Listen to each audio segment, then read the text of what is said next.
Queridas amigas y amigos, en esta ocasión quiero compartir con ustedes cuál fue la gestación, la construcción de mi primer libro dedicado a la vida y obra del Dr. Viktor Frankl, que se tituló Comunicación y Resistencia.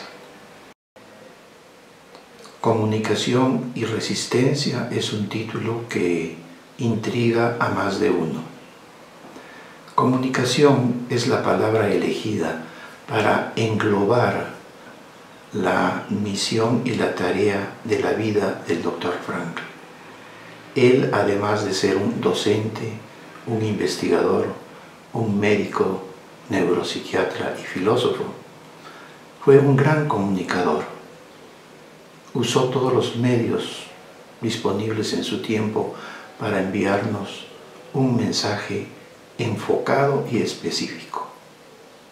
Y es que, además de las necesidades básicas que tenemos los seres humanos, de comer, beber, tener un techo, un sustento, acceso a la educación, acceso a la salud, libertades, tenemos una gran necesidad. Y es la necesidad de descubrir cuál es el para qué de nuestra vida personal. Si eso lo logramos, todo el resto de nuestra vida, pase lo que pase, tendrá esa ancla y ese fundamento, así como la estrella polar guía al navegante en su travesía. La segunda parte, resistencia. Pocos seres humanos del siglo XX, como el Dr. Viktor Frankl, fueron testigos de que la vida no es un camino que lo seguimos a partir de un libreto, no es un camino recto, no es un camino lineal, todo lo contrario. La vida en su experiencia, sobre todo de prisionero 119.104, fue la constatación de lo cambiante, lo laberíntico, lo intrincado, de la frustración, del cambio de planes a la vuelta de la esquina, de lo efímero de todo, del desapego, de la falta de horizontes, del derrumbamiento de las seguridades y de la pérdida de los vínculos y de los seres amados. Por tanto, a partir de esa experiencia personal y de sus intuiciones primeras antes de la etapa del experimento en Crucis, el Dr. Frankl construyó toda esta propuesta que conocemos y ha trascendido en el tiempo y sigue vigente como logoterapia y análisis existencial. Comunicación y resistencia.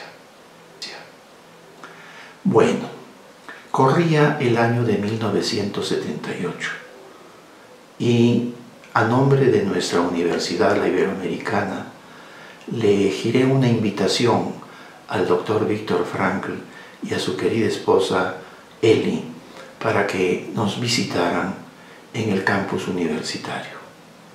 Fue una visita de toda una semana, de grandes frutos e inolvidable.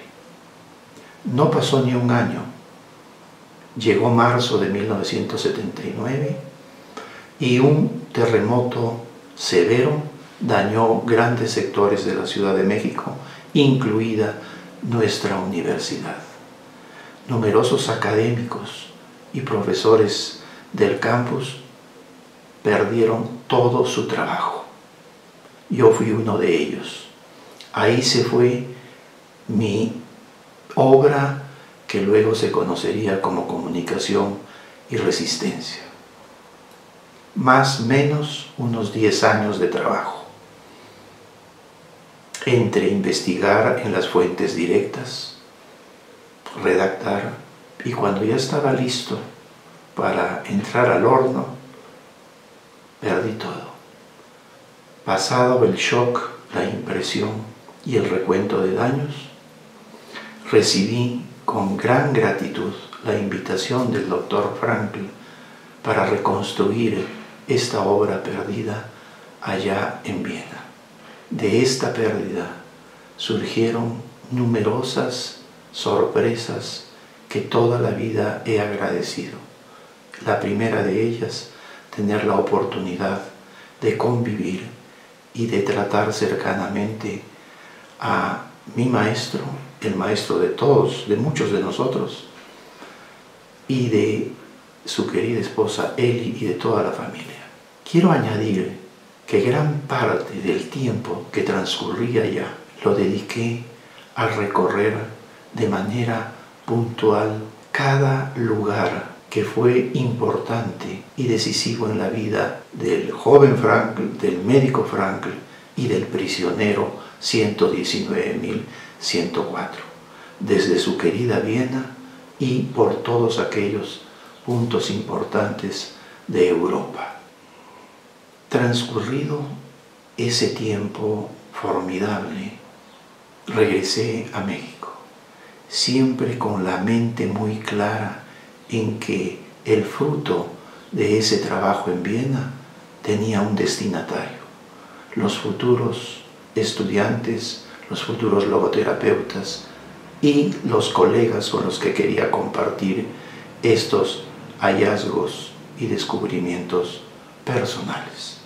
Llegando a México, tuve la profunda alegría de compartir por primera vez en América Latina una visión de la obra completa del Dr. Viktor Frankl, de su logoterapia y su análisis existencial, de una manera panorámica y al mismo tiempo en detalle. Comunicación y resistencia, una obra que se articula a través de una biografía, sino de testimonios recabados por la convivencia y por la presencia. Una segunda parte dedicada a presentar y esclarecer cuáles son los fundamentos científicos y filosóficos que estructura a la logoterapia y al análisis existencial en su teoría y en su práctica y en su dimensión social.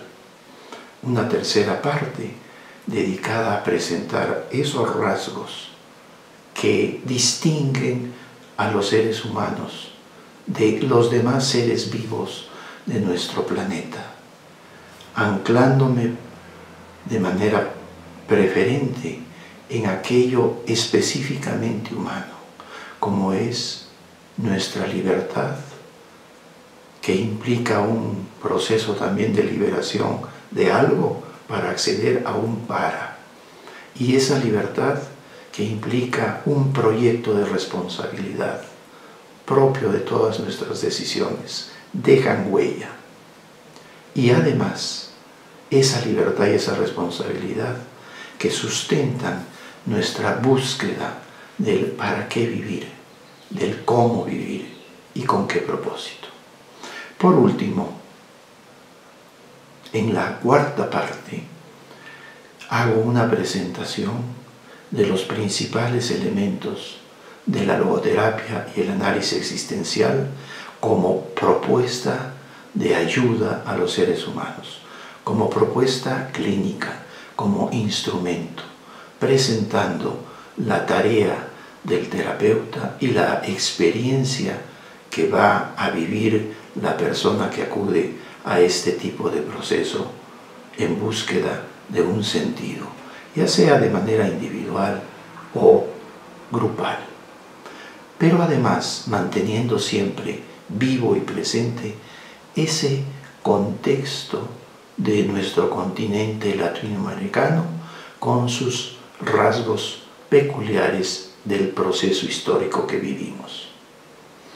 Y así, queridos amigos, esto es, en términos generales, el proceso de gestación de esta obra que marcó un antes y un después en mi proceso personal, científico y académico. Muchas gracias por su presencia. Deseo que disfruten la lectura y que nos volvamos a encontrar en otra conversación similar a esta.